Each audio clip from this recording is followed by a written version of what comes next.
Hello guys, welcome back to solution Mitra. So दोस्तों, हमारा आज का जो क्वेश्चन है यहाँ पे आप देख सकते हो, the number of zero in the value 1000 का फैक्टोरियल इज। सो हमें क्या करना है, हमें इसकी वैल्यू निकालनी है। इसके ऑप्शन भी दे देता हूँ मैं आपको। चलो 48 है, या आपका क्या है 100 है। सॉरी, चलो 48 की जगह हम लिख देते हैं 100 है। दूसरा ऑप्शन है यहाँ पे 200, तीसरा है 249 और चौथा है आपका 250। ये है आपके ऑप्शन। इनमें से कोई एक ऑप्शन आपका सही हो सकता है, आपको पता करना है। तो कैसे?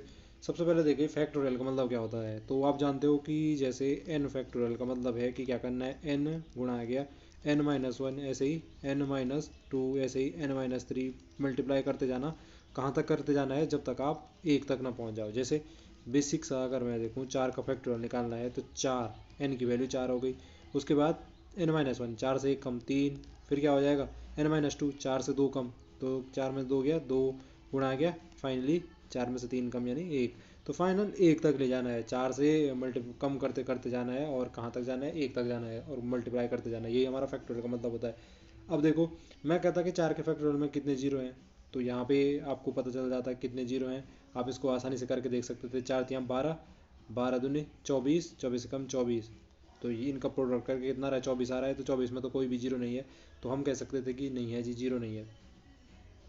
बट अगर मेरे को यहाँ पे जैसे ये कह देता आपका, यहाँ पे ये रहता आपका 10 का फैक्टोरियल बताइए, 10 का फैक्टोरियल भी रहता तो आप काफ़ी हद तक मल्टीप्लाई कर सकते। 10, 9, 8, 7 अप टू कहाँ तक, 1 तक इसको मल्टीप्लाई करोगे तो आप वहाँ पे भी थोड़ा कोशिश, मतलब मल्टीप्लाई करके आसानी से देख सकते हो कितने जीरो आ रहे हैं इसके प्रोडक्ट में। बट अगर यहाँ पे इस प्रकार से रह जाए, इतनी बड़ा नंबर है 1000, अब बताओ भाई, 1000 का फैक्टोरियल करोगे फिर उसमें जीरो पता करोगे तो कर पाओगे? अगर आप कैलकुलेटर भी ले लोगे तब भी नहीं कर पाओगे। कैलकुलेटर भी लोगे तो कहाँ से कर पाओगे? 100 के बाद, 1000 के बाद 999, फिर 998, फिर ऐसे ऐसे ऐसे ऐसे करके कहाँ तक आना है आपको? एक तक प्रोडक्ट करते आना है। तो कैलकुलेटर में भी ये पॉसिबल नहीं है। तो कैसे पता चलेगा कितने जीरो हैं इस 1000 के फैक्टोरियल में? तो बेसिक सा कॉन्सेप्ट क्या है कि हम क्या करते हैं इस केस में, जब हमें जीरो पता करने होते हैं, जो ये 1000 है हमारा, इसको हम क्या करते हैं, डिवाइड करना शुरू करते हैं। किससे डिवाइड करते हैं? तो जो ये हमारा 1000 है, जीरो पता करने की कंडीशन में हमेशा क्या करेंगे, उस नंबर को जिसका भी फैक्टोरियल देख रहा हूँ मैं, जिसमें भी फैक्टोरियल में जीरो पता करना चाह रहा हूँ, 5 से डिवाइड करता जाऊँगा। 5 से डिवाइड करते जाना है, और जब तक कि ऐसी कंडीशन ना आए कि वो 5 से और ज़्यादा डिवाइड ना हो रहा हो, वहाँ तक करते जाना है। पहला स्टेप तो ये कीजिए। तो 5 टू ज़ा 10, 0 0, ऐसे ही 5 से फिर दीजिए, तो 5 को 20, 40, फिर 5 से जा रहा है तो 5 हटे 40, फिर 5 से जा रहा है तो 5 कम 5, 5 हटे 40, 5 कम 5, ठीक है। अब इसके बाद कुछ जा रहा है, यहाँ पे 5 कम 5 होगा, 3 बचेगा। तो ये हमारे पास इतने तक जा रहा। अब मुझे अगर जीरो पता करने तो सीधे सीधे क्या कर देते हैं, सीधे सीधे हम ऐसा कर देते हैं, जो यहाँ पे ये कोशेंट है, यानी जो भाग दे के आए हैं ये जैसे पहले मैंने 1000 में भाग दिया था 200 आया था, फिर 200 में भाग दिया 40 आया, तो ये जितने भी कोशेंट आए इन सब का सम कर देता हूँ।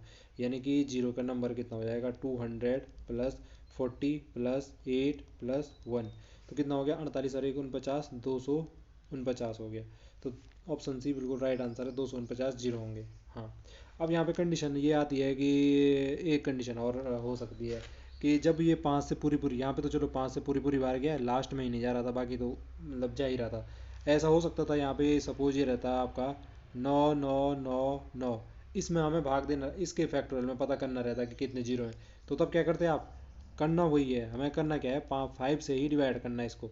लेकिन हम क्या करते हैं, जहाँ मतलब इससे कम जितने में भी भाग जा पा रहा है वहाँ तक भाग दे देते हैं। यानी कि इससे जस्ट छोटी नंबर कौन सी है जिस जो 5 से डिवाइड हो जाते हैं, उसको डिवाइड कर लो आप।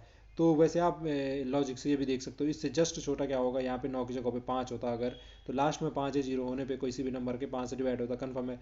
तो यहाँ पे अगर मैं 4 कम करता हूँ उसमें डिवाइड करूँ, तो वो 5 से डिवाइड होने वाला है। आप ऐसा भी ना करते हो तो इसी में भाग दो, सीधे सीधे कितना हो जाएगा, 5 कम 5, 4 बचा, 5 नंबर 45, 4 बचा, 5 नंबर 45, 4 बचा, और 5 नंबर 45, 4 बचा। जो 4 बचा उसको रहने ही दो, उसका कोई ज़रूरत ही नहीं है। तो पूरी पूरी बार तो इतनी बार गया। ऐसे ही फिर 5 से डिवाइड करो, 5 या 15, 4 बचा, 5 नंबर 45, 4 बचा, और 5 नंबर 45, 4 बचा। ये 4 बचा, इसको छोड़ दो क्योंकि पूरी पूरी बार तो 399 बार ही गया।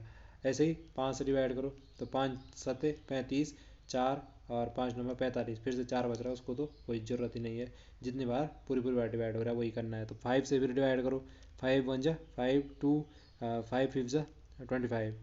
अब देखिए यहाँ पे 5 दिया 15, और अब ये 3 में डिवाइड करता हूँ तो 5 जीरो का 0 हो सकता है, फिर से 3 ही बचेगा, तो कोई सेंस नहीं बनता है इसको इससे ज़्यादा डिवाइड करने का। तो यहीं तक है जी हमारा जहाँ पे डिवाइड हो पा रहा है 5 से, ये जो नंबर था। अब जो कोसेंट है यहाँ पे इनको जोड़ दो आप, क्या कर देते हैं 99 प्लस ऐसे ही 3 9 9, फिर ये 79 टाइम किया था, फिर ये 15 टाइम किया था, फिर ये 3 टाइम किया था, इन सब का सम कर दो, जो भी आएगा वो हमारा क्या हो जाएगा, वो नंबर उतने क्या होंगे 999 की फैक्टोरियल में जीरो की संख्या हो जाएगी। तो ये था कॉन्सेप्ट जी, 5 से डिवाइड करना है, जो भी क्वेश्चन होंगे उन सबका सम कर देना है, उतने जीरो क्या होंगे उस फैक्टोरियल के सॉल्यूशन में होंगे। आई होप जो ये कॉन्सेप्ट था वो समझ में आया होगा। आज के लिए इतना ही, आपसे मुलाकात होगी, तब तक के लिए स्वस्थ रहे मस्त रहे। और अगर आपको वीडियो पसंद आई तो प्लीज़ चैनल को लाइक शेयर सब्सक्राइब करना बोले, ताकि इसी प्रकार की वीडियो बनाने का हमें मोटिवेशन मिलता रहे। वीडियो देखने के लिए आप सब लोगों का एक बार फिर से धन्यवाद।